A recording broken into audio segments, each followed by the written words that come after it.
के लिए, देखो यहाँ पर अब एक चीज देख लो, यहाँ पर देखिए, यहाँ पर विकल्प की बात कर रहा है।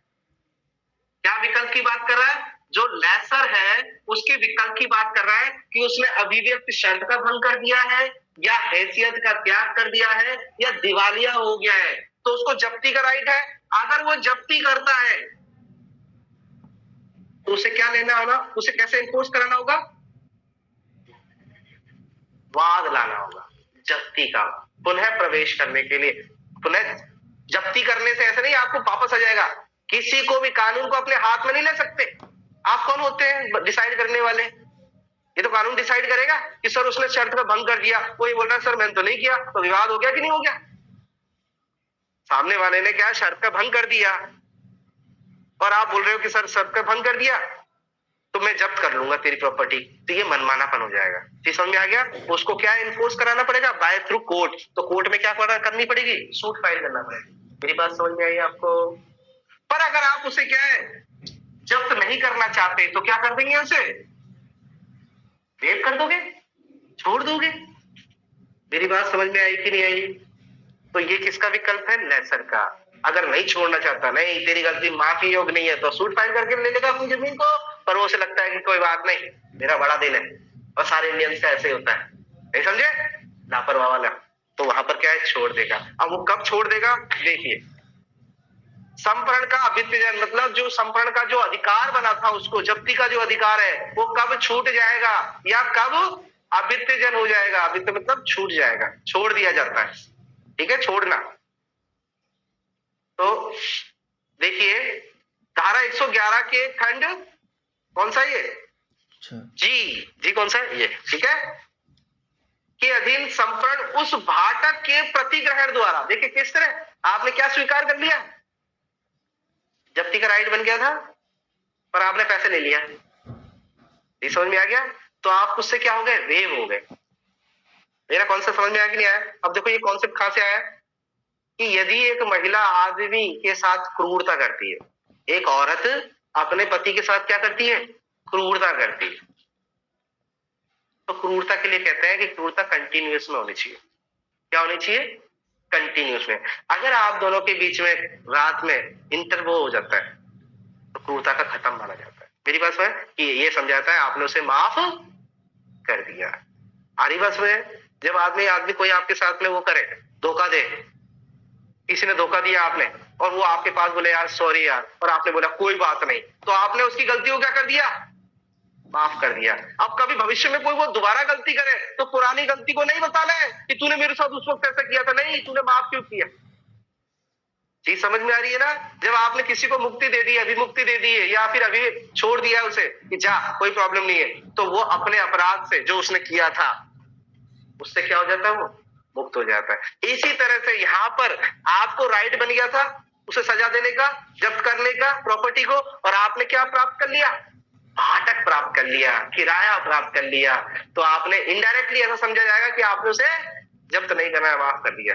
तो यहाँ पर क्या कर रहा है? भाटक के प्रतिग्रहण द्वारा आपने क्या कर दिया है? भाटक का प्रतिग्रहण कर दिया है, जो संप्रण की तिथि से शोध हो गया था। मतलब जब जिस दिन है ना संप्रण हुआ था, उसके बाद में आपने कोई भाटक, पूर्व की बात नहीं कर रहा, जिस दिन संप्रण शोध हो गया था, संप्रण हो गया था, उसके बाद कोई भाटक प्राप्त होना था। जी समझ में आ गया? जब्ती का आधार जिस दिन बना था उसके बाद आपने भाटक प्राप्त किया है, तो अब आपने उसे माफ किया कि नहीं किया? तो आपने संप्रण के अधिकार को क्या कर दिया? वित्याग कर दिया, छोड़ दिया। वाद लाने का अधिकार छोड़ दिया। अब आप क्या है? नहीं ला सकते। दूसरा क्या कहता है? ऐसे भाटक के लिए करस्तम द्वारा, अब ये करस्तम कुर्की भी आई है कई बार। करस्तम का एक अर्थ समझ लीजिए, बलपूर्वक। करस्तम का क्या मतलब है? बलपूर्वक या दबाव के द्वारा। तो कहने का मतलब है आप उसने दे दिया और आपने स्वीकार कर लिया है। पहली में तो क्या है? प्रतिग्रहित। प्रतिग्रहित क्या होता है आप भी जानते हो, दूसरा ऑफर देता है तो आप स्वीकार करते हो, तो सामने वाले ने आगे होकर भाटक दिया है।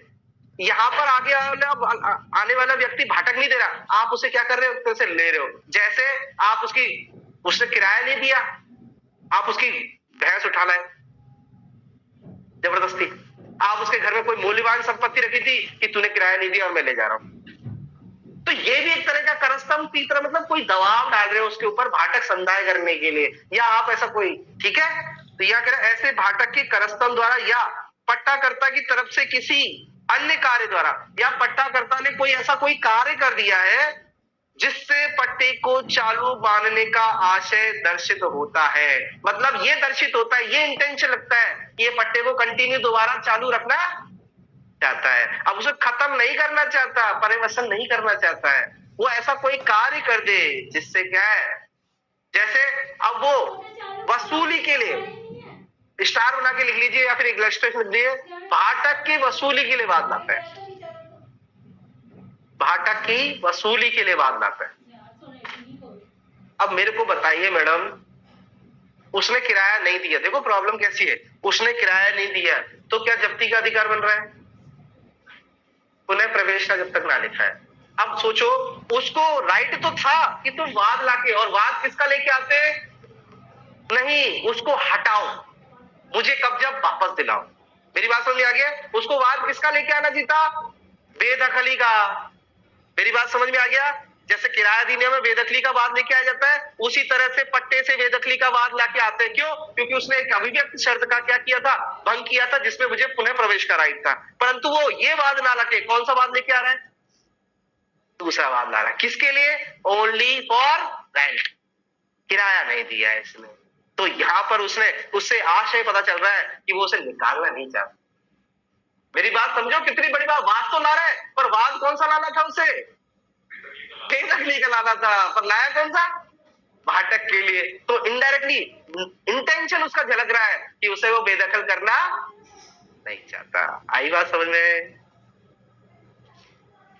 तो ये बात समझ में आ गई कि जो आपकी संपर्ण की कार्रवाई हुई थी, वहां पर वो दो विकल्प थे उसके पास में। चाहता तो वो वाद कर सकता था बेदखली का, परंतु बेदखली का वाद ना करके उससे है ना भाटक प्राप्त कर लेता है या करस्तंभ द्वारा लिया जाता है, तो उससे समझा जाएगा कि उसने अपने अधिकार का क्या कर दिया है? संपर्ण के अधिकार को त्याग दिया है, या फिर क्या है, उसे अभ्युत्थन कर दिया है। ये समझ में आ गया? Theory of waiver.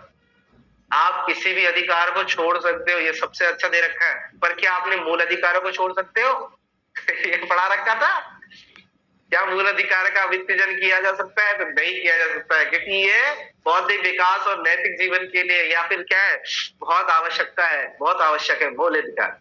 आप अधिकारों को त्याग कर सकते हो, वेव कर सकते हो, पर मूल अधिकार को नहीं कर। तो ये भी तो इसका अधिकार था, जब्ती का अधिकार, इसने क्या कर दिया? उसका वेव कर दिया। मेरी बात समझ में आ गई? आइए नेक्स्ट समझते हैं अब दूसरा। परंतु देखो ये क्या कह रहा है, परंतु जब तभी होगा जबकि उसे क्या हो, उसकी जानकारी हो। अब आपने क्या कर दिया? आप दिवालिया हो गए। बात समझो, आपने ऐसी कोई अभिव्यक्त शर्त का भंग कर दिया जिससे मुझे पुनः प्रवेश करने का राइट था, पर मुझे पता ही नहीं और मैं किराया लेता आ रहा हूं। मेरी बात समझ में आ रही है? तो जिस दिन मुझे जानकारी होगी उस तारीख से मेरा वेब का ये संप्रदाय का चित्त लागू होगा। नॉलेज होगा तभी तो पता चलेगा कि तूने यार अब वो कंटिन्यू शर्त का भंग करता रहा, ये समझ में आ गया, और मुझे प्रवेश का राइट भी बन गया था, परंतु मुझे जानकारी नहीं थी और मैं क्या करता रहा, उसे रेंट प्राप्त करता रहा। तो इसे क्या है, वो नहीं माना जाएगा। तो यहाँ पे कह रहा है परंतु मतलब ये कह रहा है तब जब ये तभी होगा जबकि पट्टाकर्ता को ये जानकारी हो कि संप्रर्ण उपगत हो गया हो। जब उसको जानकारी हो तभी यह माना जाएगा, नहीं अन्यथा उसे नहीं माना जाएगा। अगर वो रेंट प्राप्त भी करता रह रहा है तो भी उसे क्या है, देव नहीं माना जाएगा। मेरी बात समझ में आ गया? जब उसे जानकारी होने के बाद भी अगर वो भाटक प्राप्त कर रहा है तो उसे वेद माना जाएगा, और अगर बिना जानकारी के वो भाटक प्राप्त कर रहा है तो वेद नहीं मानेगा। अर्थात उसने उसे माफ किया है। जानकारी के बाद भी अगर आप किराया ले रहे हो तो माफ कर दिया, पर जानकारी नहीं है और किराया लेते जा रहे हो तो बिना जानकारी के माफ नहीं होता है। जैसे उसे जानकारी मिलेगी वो तुरंत छूट सकते हैं, ऐसे तो हो सकता था। तो जानकारी होना जरूरी है। आगे बात समझ में आइए, नेक्स्ट क्या कहता है, परंतु यह और भी जहां पट्टेदार का संप्रर्ण के आधार पर बेदखली के लिए वाद। अब देखो ये इंपॉर्टेंट हो जाता है कि भाई अगर उसने कोई वाद लेके भी आ जाता है, देखो उसने क्या किया, भाटक प्राप्त कर लिया वाद लाने से पहले तो वेद हो ही जाएगा, परंतु उसने क्या किया है, वाद लेके आया। क्या लेके आ गया? सूट लेके आ गया। किसके? देखो यहां पे लिखा हुआ है बेदखली करने के लिए वाद। उसे कौन सा वाद लेके आना चाहिए था? पट्टे से वेदकली अंडरलाइन कर लीजिए कौन सा बात लाया जाता है। और मैंने जो उदाहरण दिया ना अन्य कार्य और भाटक की प्राप्ति के लिए, तो ये तरीके होते हैं किस चीज के आप रिलीफ मांगने जा रहे हो। तो रिलीफ यहाँ पे क्या चाहिए, अगर उसे बेदखल करना है तो वेदकली का बात लाना चाहिए। तो वो क्या कह रहा है कि पट्टेदार के संप्रण के आधार पर बेदखल करने के लिए बाद संस्थित किए जाने के पश्चात भाटक प्रतिग्रहित कर लिया। अब देखो उसने सूट भी फाइल कर दिया और क्या रेंट भी प्राप्त कर रहा है। अब मुझे ये बताइए क्या उसका वेव हो गया, क्या उसके संप्रण का वेव हो गया। तो लॉ बोलता है नहीं हुआ। देखो यही का लिख रखा है नेगेटिव। भाटक प्रतिकृत कर लिया जाता है, वहां ऐसा प्रतिग्रहण मतलब ऐसा प्राप्त करने से अभित्य जन नहीं है, उसे वेव नहीं कहा जाएगा। अब क्यों नहीं कहा जाएगा, इसलिए नहीं कहा जाएगा क्योंकि उसने अपनी तरफ से तो क्या है कार्य कर दिया था, बेदखली का बात दिया था। मतलब संप्रण हुआ, जब्ती कर ली और सूट फाइल कर दिया, उसने अपनी तरफ से काम कर लिया, परंतु रेंट इसलिए प्राप्त करता रहा है 10 साल तक केस चलेगा। उस 10 साल तक के बीच में रेंट का क्या करेंगे भाई, ये समझ में आ रही है। तो रेंट तो मिलते रहना चाहिए कि नहीं। तो केवल वाद दायर करने से पहले अगर वो रेंट प्राप्त कर लेता है तो मतलब वेव समझा जाएगा, और वाद दायर करने के बाद अगर वो ठीक है अगर उसे क्या है वो रेंट ग्रहण कर भी रहा है वाद दायर करने के बाद, तो उसे वेव नहीं समझा जाएगा। क्यों, क्योंकि न्यायालय की मंशा है कि वाद करने के बाद पता नहीं कितने दिनों तक केस चले, तो इसको रेंट मिलता रहना चाहिए, नहीं तो न्यायालय भी आदेश दे दे। समझ में आ गया। तो अगर वो वाद दायर करने का अपना कार्य कर देता है तो मतलब वो एब्सोल्यूट चाहता है कि मैं तुझे हटाना चाहता हूं। जी समझ में आ गया। उसने ये मंशा जाहिर कर दी है कि मैं तुझे हटाना चाहता हूं, और उसके बाद अगर वो रेंट प्राप्त कर लेता है तो केवल रेंट प्राप्त करने से वो अवित्य जन नहीं हो जाएगा। आई होप आपको समझ में आया कॉन्सेप्ट, कौन सा समझ में आ गया। तो ये इंपॉर्टेंट कर लेना कि केवल वेदकली का वाद दायर करने के बाद में रेंट प्राप्त करने से क्या अवित्य जन हो जाएगा या नहीं होगा, नहीं समझा जाएगा। क्यों, क्योंकि रेंट तो मिलता रहना चाहिए भाई।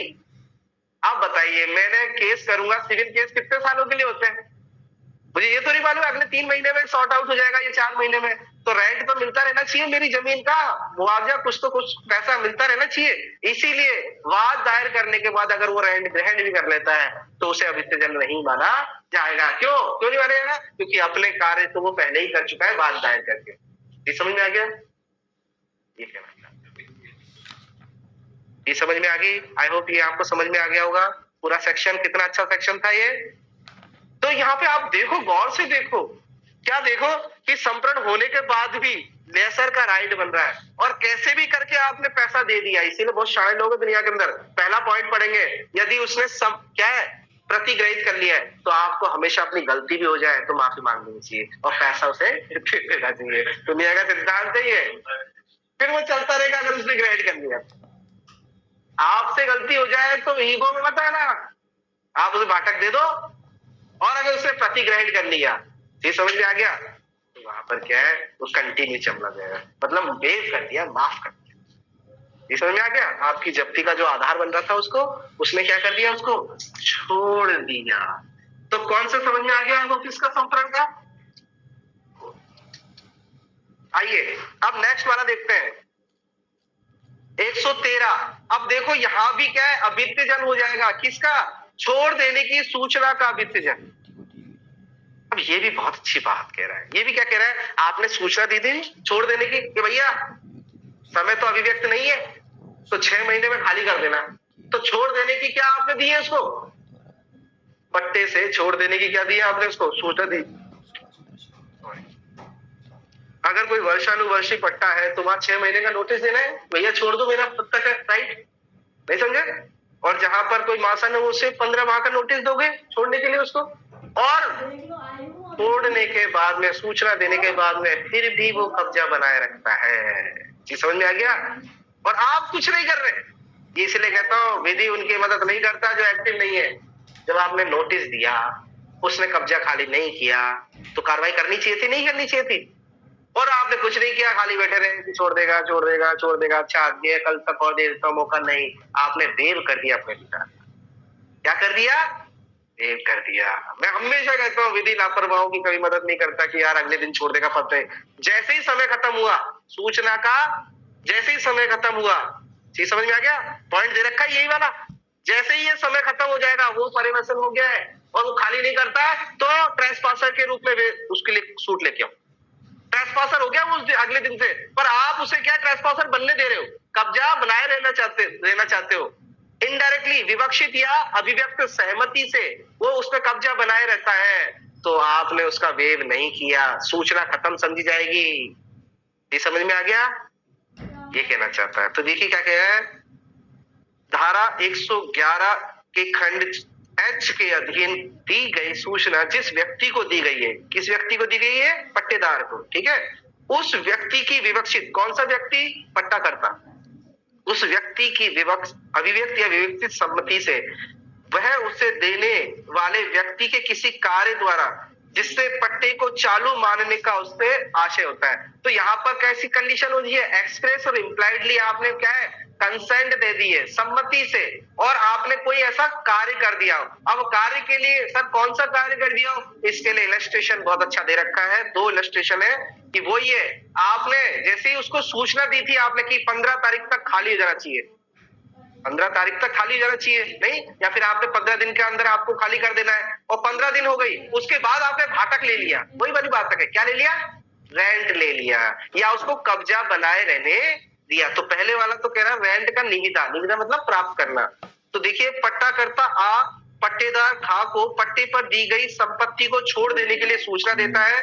सूचना का अवसान हो जाता है, मतलब सूचना समाप्त हो जाती है दिन, ठीक है, जितना दिन दिया था अवसान हो जाता है। उस भाटक की निविदा जो सूचना के अवसान से संपत्ति मध्य शोध हुआ हो, खा करता है। अब सूचना के बाद जब अवसान हुआ उसके बाद में खा उसको क्या देता है? रेंट देता है, ठीक है, और का उसे प्रतिग्रहित कर लेता है। ये तो वही वाली बात होगी, चीज समझ गया क्या? आपने रेंट स्वीकार कर लिया, प्रतिग्रहित कर लिया इन्हें, तो अब उसे क्या माना जाएगा कि आपने उस सूचना का क्या कर दिया है? वेव कर दिया है। आप उसे कंटिन्यू बनाए रखने का आपका आशय है। ये समझ में आ गया? ये कहना चाहते हैं। सूचना अभित्यक्त हो जाती है, मतलब आपके द्वारा जो सूचना दी गई थी वो क्या हो गया? उसका वेव हो गया। आइए दूसरा भी यही कह रहा है, पट्टाकर्ता का यार ये निकाल ही देता हूँ, मेरे को बड़ा ऐसा आवाज आती है, कान बंद कर देते ना तो हेडफोन जैसी आवाज आती है, कूदती आवाज है। तो देखिए पट्टाकर्ता का पट्टेदार खा को पट्टे पर दी गई संपत्ति को छोड़ देने के लिए सूचना देता है। सूचना का अवसान हो जाता है और खा अपना कब्जा कायम रखता है। पहले में भाटक ले लेता है, दूसरे में अपना कब्जा कायम रखता है, ठीक है। का छोड़ देने की दूसरी सूचना खा को अपने पट्टा के नाते देता है। पहली सूचना क्या हो जाती है? अभिव्यक्त हो गई है। अब उसे दोबारा 15 दिन का इंतजार करना पड़ेगा, दोबारा 6 महीने का इंतजार करना पड़ेगा। 6 महीने पहले क्या होना देना होगा? सबका है नोटिस, उससे पहले वो नहीं करा सकता, ठीक है। उसने अपने अधिकार का क्या कर दिया? वेव कर दिया। ये समझ में आ गया आपको दोनों सेक्शन? आइए नेक्स्ट वाला सेक्शन देखते हैं। अब देखो मैंने बताई थी शर्त तो हजारों हो सकती है, शर्त तो हजारों हो सकती है, पर ऐसी एक शर्त है, कौन सी शर्त है? मुख्य शर्त, भाटक का संदाय ना करने के कारण संपरण, ठीक है। कौन सी शर्त थी? कि आपने भाटक नहीं संदाय किया तो मैं क्या करूंगा? अंदर प्रवेश कर लूंगा, तो उस आधार पर संपरण हो जाएगा। अब उससे मुक्ति कब मिल जाएगी? उससे मुक्ति कब मिल जाएगी? मतलब संपरण भी हो गया है, सब कुछ पैसा भी नहीं दिया है, तो भी लॉ बोलता है कि पट्टेदार का हित ज्यादा है तो आपको मुक्त देने का एक और राइट दे रहा है। तो कब मुक्त हो जाएगा? कब मुक्त हो जाएगा? तो देखिए जहां की स्थावर संपत्ति के पट्टे का परिवसन कैसा हो जाता है? भाटक ना देने से संपरण, मतलब ये संपरण नॉर्मल शर्त कैसी है? अभिव्यक्त शर्त है जिसमें पुनः प्रवेश का राइट है। किसका कौन सी शर्त है? भाटक ना देने पर संपरण। आगे बात समझ में? मैंने बताई थी ना शर्त का भंग, तो कौन सी भंग है? भाटक ना देना, मुख्य शर्त। भाटक ना देने पर संपरण हो गया है और पट्टाकर्ता पट्टेदार को बेदखली के लिए वाद लाता है, और वो क्या लेके आ जाता है? बेदखली के लिए सूट भी लेके आ जाता है। वहां यदि वाद की सुनवाई में, अब ये क्वेश्चन मैंने कल ही सोच लिया था, आयुषी और अफसाना जवाब देंगे, वाद की सुनवाई कब स्टार्ट होती है? क्वेश्चन आया था आरजीएस में, आया था आरजीएस में, एपीओ में दोबारा बोलो। वाद पत्र फाइल किए जाने के बाद। वाद पत्र फाइल किए जाने के बाद। आप बताओ आयुषी, वाद की सुनवाई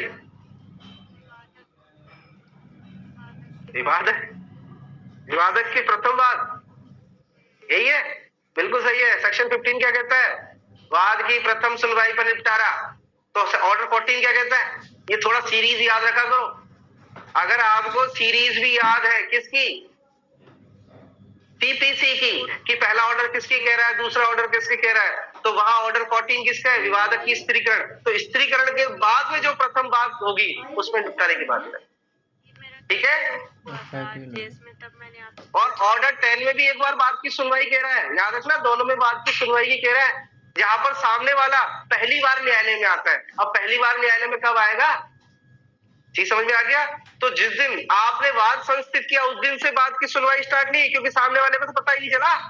थोड़ा सेंस ऑफ ह्यूमर भी तो देखो। आपने वाद कर दिया, सुनवाई स्टार्ट हो गई क्या? सुनवाई कब स्टार्ट होती है? हियरिंग जब सामने वाला भी आ जाएगा। सुनवाई कैसी होनी चाहिए? नेचुरल जस्टिस, सुनने सामने वाला भी उपस्थित होना चाहिए। अब आपने केवल सूट फाइल करने से बात की हियरिंग स्टार्ट नहीं होती है। अफसाना, थोड़ा सा सेंस ऑफ ह्यूमर भी हर चीज में लगाना है। केवल क्या है, लिखने से या फिर कई चीज ऐसे लिखने से क्या पता, सेंस ऑफ ह्यूमर के हिसाब से भी क्या होता है, जवाब देना होता है। कि केवल आप वाद दायर कर दोगे तो वाद थोड़ा स्टार्ट हो गया, सामने वाले को तो उसकी अवेयरनेस ही नहीं है, सामने वाले को तो पता ही नहीं है। और बिना उसके सुनवाई किए अगर आपने कोई फैसला दे भी दिया, नहीं समझे, या उसका बिना वाद पत्र वो लिखित कथन आने से पहले आप कुछ कर सकते हो क्या? तो पहले वाद पत्र होगा, फिर उसके बाद रिटर्न स्टेटमेंट होगा, और फिर उसके बाद में रिटर्न स्टेटमेंट डेट दी जाती है कि आप दोनों उपस्थित हो। उसमें अगर दोनों उपस्थित नहीं होते तो फर्स्ट हियरिंग पे क्या होता है, वहां पर एक्स पार्टी देने का राइट है। तो जिस दिन वो क्या है, प्रथम दिन के लिए दिन तारीख दी गई है ना, कि दोनों पक्षकार आ जाना, उस दिन वो होती है प्रथम सुनवाई के दिन। मेरी बात समझ में आई कि नहीं आई अफसाना? आगे डांटता तो नाराज मत हुआ कर, जल्दी नाराज होती है बेटा। कुछ समझने के लिए क्या है, आपको ये चीजें देखनी होगी। केवल वाद पत्र दायर करने से सुनवाई स्टार्ट नहीं हो रही है। सुनवाई क्या, देखो क्या होता है, आपने सूट फाइल किया, सूट फाइल करने के बाद सामने वाले को रिटर्न स्टेटमेंट देने का राइट देता है। अब उसने रिटर्न स्टेटमेंट दे दिया, दोनों की चीज आ गई है कोर्ट के सामने। अब दोनों के सामने कोर्ट चीज आ गई, तो जिस दिन सामने आई दोनों के सामने, यार उसका लिखित कथन भी आ गया, तो न्यायालय अगली तारीख देता है। ये अगली तारीख कौन सी होगी? सुनवाई की तारीख। चीज समझ में आ गया? ये अगली तारीख कौन सी होती है? सुनवाई की तारीख, ठीक है। और फिर बाद में ऑर्डर 9 स्टार्ट होता है। इसीलिए 8 के बाद में कौन सा आ रहा है? 9। उस प्रथम सुनवाई को न्यायालय में पक्षकार उपस्थित नहीं होते। आगे बात समझ में, खास चीज स्टार्ट हो रही है लिखित कथन के बाद। लिखित कथन के बाद में एक निश्चित तारीख देता है। ये समझ में आई कि नहीं आई? ऐसे इस तरह से अगर सीपी से समझोगे ना तो चीजें कंटेंट में दिमाग में आएगी। उस प्रथम सुनवाई के दिन में जहां पर दोनों पक्षकारों को उपस्थित होना था, एक पक्षकार नहीं आता है या फिर वो नहीं आता, तो एक्स पार्टी का करने का राइट कहां दे रखा था? वहां पे दे रखा था। और अगर आ जाते हैं तो दोनों पक्षकारों को मामले में अगर समझौता हो रहा है तो समझौता कर लेगा। अगर न्यायालय को लगता है दूसरे की तरफ ट्रांसफर करना है ऑर्डर 10, तो वो दूसरे को ट्रांसफर कर देगा। कौन सी तारीख हो रहा है? मेरी बात समझ में आ रही है? सीपीसी को ऐसे लीजिए, ऐसे नहीं लोगे खेल खत्म हो जाएगा आपका। प्रैक्टिकली बेस पे जा सकते। तो सुनवाई कम होगी, सही बोला इन्होंने कि विवादक जब वाली बात वाली है, क्योंकि कई बार विवादक प्रथम सुनवाई को भी सेटल्ड हो जाते हैं। याद रखना, ये मत बोलना कि वो विवादक होंगे उसके बाद प्रथम सुनवाई। कई बार प्रथम सुनवाई को भी विवादक सेटल हो जाता है और उसी दिन निर्णय आ जाता है। ये आपने पढ़ा है समझौते के आधार पर? पढ़ा है कि नहीं? प्रथम सुनवाई पे निपटारा हो रहा है कि नहीं हो रहा? ये समझ आए? तो उसी दिन निपटारा, विवादक भी बन गए, उसी दिन निपटारा, वो कार्यवाही भी क्या है, चीज आगे समझ में। तो ये याद रखना, जब दोनों ही पेश हो जाएंगे उस दिन के लिए तारीख देगा वो प्रथम सुनवाई। तो मैं क्यों पढ़ा रहा हूं सर? मैं इसलिए पढ़ा रहा हूं, उसने वाद स्थापित कर दिया, किसने? पट्टा करते ना वाद कर भी दिया, ठीक समझ में आ गया। और उस वाद की प्रथम सुनवाई के 15 दिन के अंदर अंदर, कितने? 15 दिन के भीतर भीतर, वाद दायर करने से नहीं, अभी भी बोल रहा हूं वाद में, वाद दायर करने से नहीं, वाद की सुनवाई के 15 दिन के नियत दिन के भीतर अगर वो न्यायालय में संदाय कर देता है, कौन? पट्टादार। पट्टेदार न्यायालय में क्या संदाय कर देता है? उस भाटक को, उस पर ब्याज को, और और जो न्यायालय में जो उसने खर्चा किया, वकील किया, उन सबको, यानी तीनों चीज, भाटक, ब्याज, खर्चे, ये देने के बाद में अगर 15 दिन के अंदर दे देता है, तो वहां पर भाटक ना देने पर संप्रण हुआ था, उसकी क्या हो जाएगी? न्यायालय अब कौन सी डिग्री देगा? यहाँ पर न्यायालय के पास विवेकाधिकार है, अब वो वहां पर बेदखली की डिग्री ना देकर वहां पर उसको मुक्ति की डिग्री दे देगा, क्योंकि पट्टेदार ने भाटक तो दे दिया। ऑब्जेक्ट क्या था? ऑब्जेक्ट था भाटक ना देना, उसने भाटक दे दिया 15 दिन के अंदर। अब जो न्यायालय क्या करेगा? न्यायालय प्रदान करता है ये, देखो न्यायालय किसके हित में दे रहा है? पट्टेदार के हित में। तो न्यायालय कौन सी डिग्री दे रहा है? बेदखल की डिग्री ना देकर अब किसकी डिग्री दे रहा है? आदेश दे रहा है कि ये संप्रण की मुक्ति का है। कौन समझ में आ गया? समझ लो, दोबारा पढ़ रहा हूं। Very good. हमारे तो सर एक ही बात बोलते थे कि आ गया हो तो बता दिया करो, नहीं आया हो तो भी बता दिया करो, दोनों चीज बताया करो। चलिए, जहां की स्थावर संपत्ति के पट्टे का परिवर्तन भाटक ना देने से संप्रण हो गया है और पट्टाकर्ता पट्टेदार को बेदखल करने के लिए वाद लाता है, यदि वाद की सुनवाई में पट्टेदार पट्टेकर्ता को बकाया भाटक, अंडरलाइन कर लीजिए, बकाया भाटक और उस पर ब्याज सहित, भाटक तो देगा ही सही, उस पर ब्याज सहित, ठीक है, और वाद के उसके खर्चे दे देता है। ये समझ में आ गया? दे देता है या निविदा करता है या प्रतिभूति देता है। प्रतिभूति मतलब सिक्योरिटी की मैं दे दूंगा, ये समझ में आ गया? उसके एवज में कुछ सिक्योरिटी रखता है, जिससे न्यायालय ऐसा संदाय, क्या ऐसा संदाय कब? 15 दिन में किए जाने के लिए पर्याप्त समझता है। कितने दिन के भीतर कर दिया उसने? वो न्यायालय समझता है कि इसने 15 दिन के भीतर भीतर ऐसा संदाय कर दिया है, तो अंडरलाइन कर लीजिए, तो न्यायालय बेदखली की डिग्री देने के बदले, किसके बदले? बेदखली की जो डिग्री देता है, यानी न्यायालय का विवेकाधिकार हो गया। अब देखो, याद रखना, हमेशा ही ऐसा नहीं होगा, इसमें हमेशा न्यायालय का विवेकाधिकार है, ठीक है। अगर वो शर्त ऐसी थी तो बहुत ही ज्यादा इंपॉर्टेंट थी और न्यायालय को लग रहा है मैंने आज इसे माफ कर दिया तो ये अगली बार भी ऐसे करता रहेगा और बार बार में ऐसा भंग कर देगा, तो न्यायालय वहां पर मुक्ति का आदेश ना देके डिग्री दे देगा। तो न्यायालय का विवेकाधिकार लिख लो यहाँ पर, ये समझ आ गया? एब्सोल्यूट नियम नहीं है, याद रखना, एब्सोल्यूट नियम नहीं है। वहां न्यायालय समझता है, लिखा है, न्यायालय को लगता है तो, ठीक है, समझते को पर्याप्त समझता है तभी वो बोल रहा है। यदि उसे लगेगा, पट्टेदार बहुत ही ज्यादा अहंकारी व्यक्ति है, पट्टेदार एक नंबर का गुंडा आदमी है और धमकी और देता है, नहीं दे रहा, जा तू देख ले, और कोर्ट में आया तो हाथ जोड़ने लग गया, तो जज बोलेंगे भाई वीडियो मैंने देख ली है, किस तरह से तुम बंदूक उठा के धमकी दी है, मैं तेरे को इस पे पट्टे पे कायम नहीं रहना चाहता, मैं जैसे ही आज तुझे अलाउ कर दूंगा कल से तो फिर ऐसा करेगा, तो वहां पर न्यायालय क्या कर देगा? बेदखली की डिग्री जारी कर देगा। अब उसे मुक्ति नहीं देगा उस पे से। ठीक समझ आ गया? ऑप्शन हमेशा याद रखना। तो मैं क्या कह रहा हूँ, दोबारा थोड़ा सा आप कंफ्यूज मत हो जाना बेटा, मैं कई बार बीच में जैसे ही सेंटेंस होता है मैं उस सेंटेंस को छोड़ के और आपको समझाने लगता हूँ। तो मेरे ये पढ़ाने का तरीका है कि मैं सेंटेंस अभी खत्म नहीं किया फिर भी मैंने आपको बहुत सारी बात बताई, ठीक है। तो ये थोड़ा समझ लेना, क्योंकि मेरे क्या है जैसे जहन में आती है बता देता हूँ। तो न्यायालय बेदखली की डिग्री देने के बदले पट्टेदार को संप्रण से मुक्ति देने का आदेश दे सकता है, दे सकेगा, सकेगा शब्द लिखा हुआ है, नहीं समझेगा?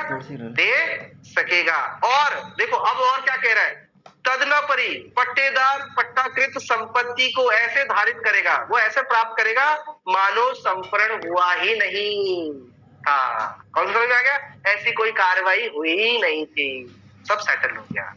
तो यहाँ पर अगर आपने भाटक नहीं दिया उस कारण अगर संप्रण हो रहा है, तो अगर न्यायालय में वाद हो गया है तो सुनवाई के 15 दिन के भीतर अगर आपने भाटक, ब्याज और जो खर्चे हुए वो सारे संदाय कर दिए, तो न्यायालय यदि समझता है तो वहां पर क्या है, आपको मुक्त कर देगा। बेदखली, हाँ वही तो बेदखली का, तो उसे बेदखली का वाद नहीं माना जाएगा, उसे वहां पर वेव कर दिया उसने संप्रण का। वो केवल और केवल क्या है, भाटक प्राप्त करने के लिए भाग था। लेकिन पट्टेदार ने तो पट्टेकर्ता ने तो बेदखली का वादा है कि भाटक नहीं चाहिए, नहीं तो भी राइट विधि को न्यायालय को दे दिया ना, उसने तो अपनी तरफ से कार्रवाई कर ली। बहुत अच्छा क्वेश्चन है, वो तो चाहता ही नहीं है सर मैं तो इसे निकालना चाहता हूँ, पर मैंने क्या कहा, लॉ किसके फेवर में बना हुआ है, पट्टेदार के। तो न्यायालय अगर समझता है तो दोनों में से विकल्प में उसको ये न्यायालय का विकल्प आ जाता है यहाँ पे। तो न्यायालय भी इनडायरेक्टली ये इंटेंशन है न्यायालय का कि उसको कंटिन्यू रखे रहे अपने पट्टा गया ना, शांति बनाए रखो यार, तू अपना धंधा, तू उसको पैसा देता रहिए, क्योंकि वो डिसॉल्व नहीं चाहता है, वो इसमें विवाद नहीं चाहता है, वो लोगों में समझौता कराने की बात करता है।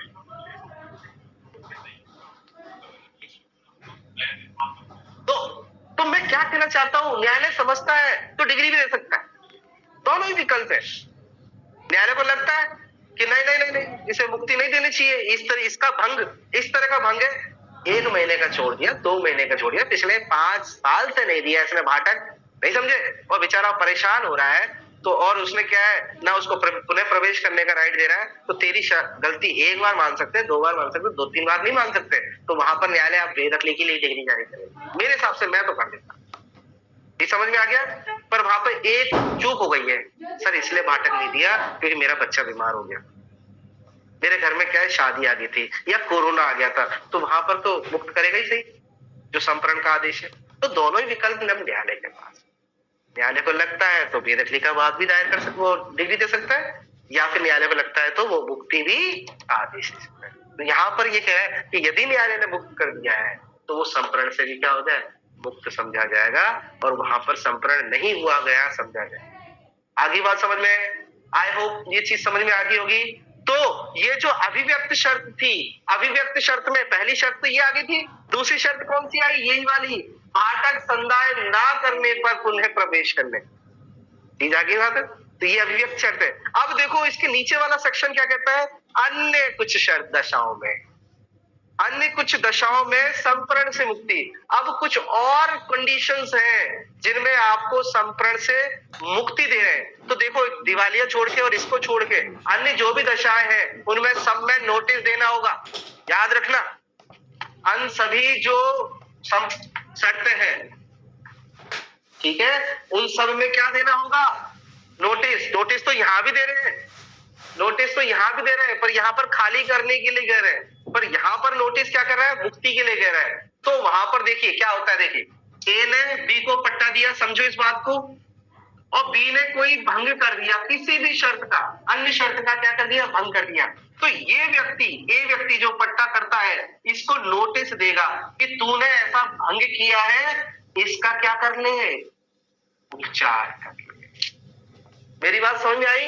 केवल नोटिस से काम नहीं चलेगा कि तू खाली कर दे या तूने भंग कर दिया है, उसके साथ साथ में पट्टाकर्ता को क्या बताना पड़ेगा, उपचार।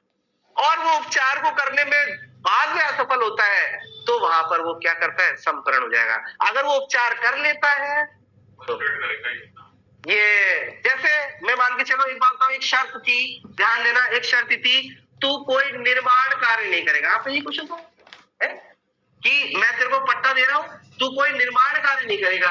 आइए उसने निर्माण कार्य कर लिया, अब इसे ये नोटिस देगा तो ये बोलेगा इस निर्माण कार्य को हटा ले।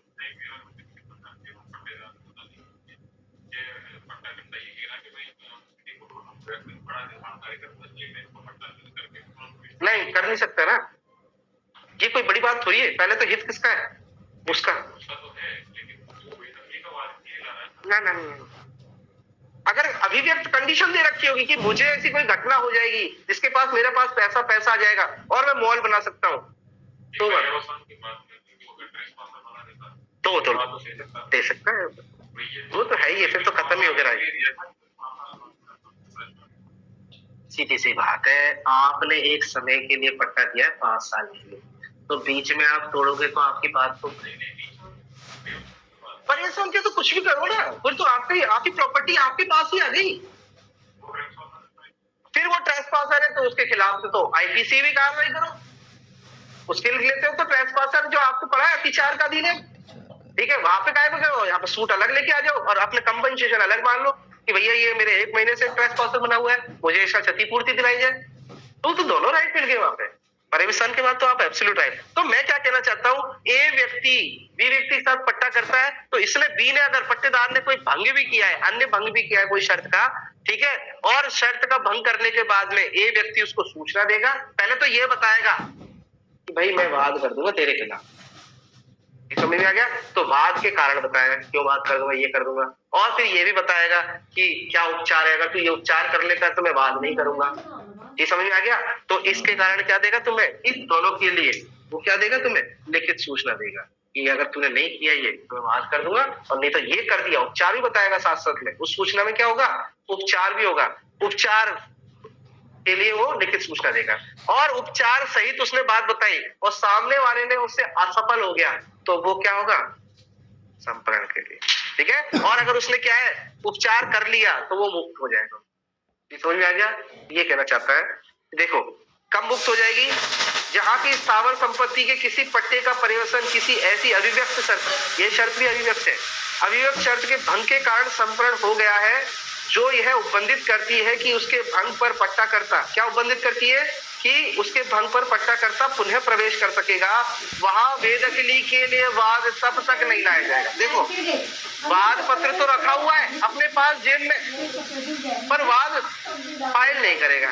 पर कब फाइल करेगा, देखो यही कह रहा है, वेदकली के लिए वाद तब तक ना होगा जब तक कि यदि पट्टाकर्ता ने पट्टेदार पर पारिवादिक विशिष्ट भंग के विनिर्देश करने वाली, मतलब जो भी परिवाद करना चाह रहे थे ना, उसको करने की जो भी आपकी जो बातें हैं वो उसे ना बता दीजिए, निर्देशित ना करने वाली। ठीक समझ में आ गई। निर्देशित करने वाली सारी बात बता दे कि देख मैंने वाद पत्र मेरे पास वाद कर दूंगा तेरे को, और उसके कंडीशन भी बता दो इसलिए वाद कर दूंगा। तथा यदि भंग उपचार योग्य है, भंग कैसा है, उपचार योग्य है, तो उस भंग के उपचार करने की पट्टेदार से अपेक्षा करने वाली लिखित सूचना तामील ना कर दियो। तो वाद करने से पहले क्या करना है, सूचना देना होगा, और सूचना में क्या बताना होगा कि भैया देख ये इस तरह का वाद करूंगा तेरे ऊपर, और इसमें ये उपचार भी दे रखा है, अगर तूने ये काम कर लिया तो मैं वाद नहीं करूंगा। ठीक है। तो ऐसी तामील ना हो गई हो, तामील से पहले आप वाद नहीं कर सकते। और यदि वह भंग उपचार योग्य है, क्या वो उपचार योग्य है, तो पट्टेदार उसका उपचार सूचना की तामील की तारीख से युक्त समय के भीतर, मतलब मैंने तेरे से कहा था तू ये बिल्डिंग हटा ले, और युक्त समय के भीतर वो बिल्डिंग हटाने में असफल रहता है, क्या रहता है, के भीतर असफल ना रहा हो। जी समझ में आ गया। और अगर असफल रहता है तो वो वाद कर देगा।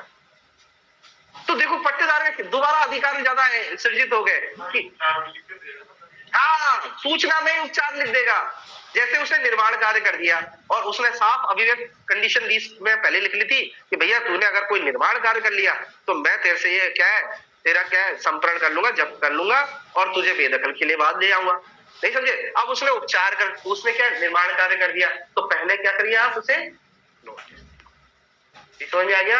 अब नोटिस देने के बाद में उसमें वही उपचार बताइए कि इसको ऐसे हटा लो, अन्यथा क्या है मैं सूट फाइल करूंगा। और अगर वो असफल रहता है, ठीक है, तो आप सूट ला सकते हो। और अगर उसने हटा लिया, सुनो, अगर उसे हटा लिया तो संप्रण से क्या हो जाएगी, वो वही यही कहना चाह रहा है। चीज समझ में आ रही है।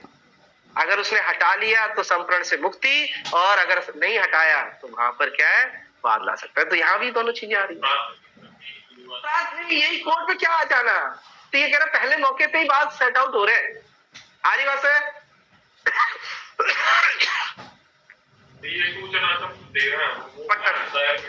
पहले दे रहा है कि भैया वाद दायर कर दूंगा, और वाद मैंने पहले ही लिख के देख लिया, उसकी कंटेंट तेरे को सूचना पत्र में बता रहा हूँ। ठीक समझ आ गया। और इसमें उपचार भी बता रहा हूँ, तो इसको उपचारों कर